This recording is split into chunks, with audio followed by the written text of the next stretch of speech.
এটা হচ্ছে সর্ষের শাক। সর্ষের শাকটা ভাজা করব। আগে ধুয়ে নিয়েছি, তারপরে কেটে আমি দেখাচ্ছি। সর্ষের শাকটা কেটে নিয়েছি, এরকম করে কেটে নিয়েছি।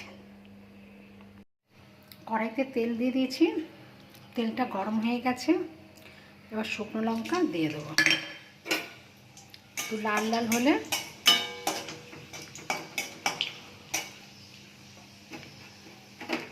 রসুন কুচি দিয়ে দেবো।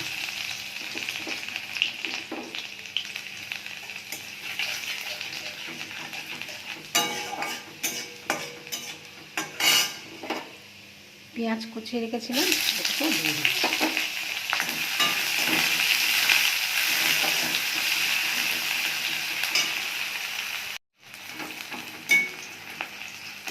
পেঁয়াজটা লাল লাল ভাজা হয়ে গেছে, এবার আমি শাকটা দিয়ে দিচ্ছি।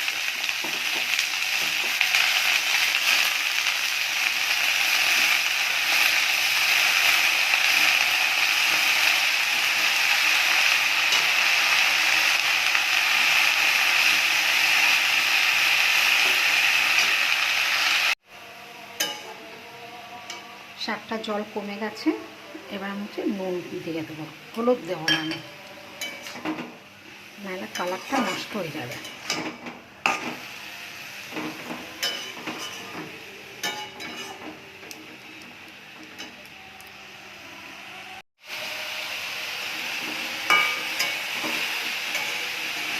শাক ভাজাটা হয়ে গেছে।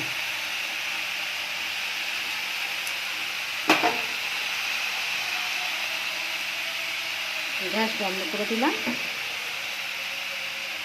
কত সুন্দর কালার আছে।